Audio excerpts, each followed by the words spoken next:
Southwest.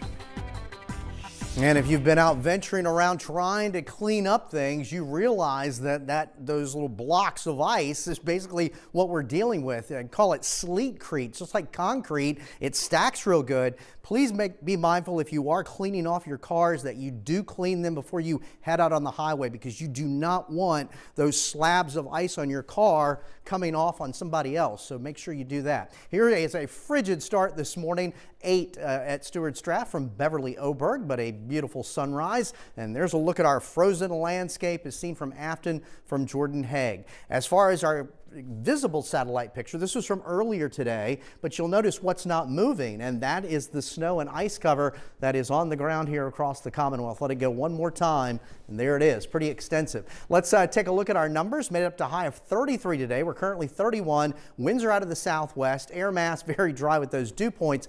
Those winds are helping to keep temperatures a little bit elevated, but creates wind chills that are in the 20s. 28 right now is the number at the Valley Airport in Weir's Cave. Temperature down to 5 this morning. And you can see most locations upper 20s, low 30s with those wind chills pretty much in the 20s with some upper teens at times. And there are some single digit wind chills in the mountains. So we have cold weather alerts here for tonight running until 11 a.m. tomorrow, when we could have certainly sub-zero wind chills across the region. Make sure you're layered up. We don't want anyone to get frostbite or hypothermia. Again, we'll likely see the continuation of these through the rest of the week, especially during the overnight and morning periods. So there we are with some single digit lows in the morning with some of those wind chill values that'll be in the single digits and even sub-zero, as low as maybe 10 or a little more in the mountains. So temperatures for tomorrow afternoon a bit colder as we hold in the 20s to around 30. We have a dry cold front that'll come through tonight. That kind of just reinforces this Arctic air mass in here,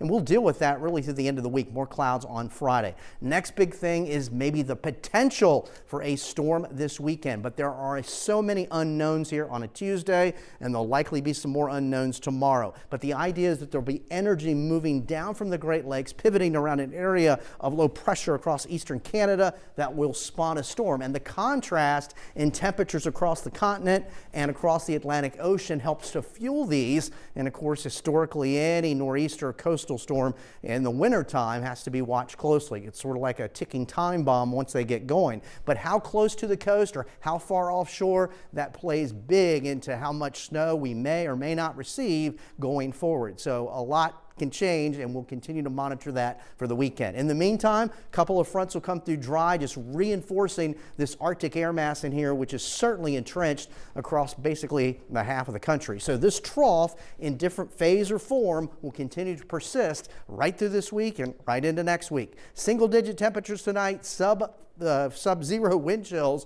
and there's a look at the Michael and Son 7-day forecast. Again, try to get some improving conditions, but it's going to be hard in this environment with these temperatures in terms of digging out from last weekend's storm, and we'll continue to watch, of course, this weekend. All right, Eric, thank you.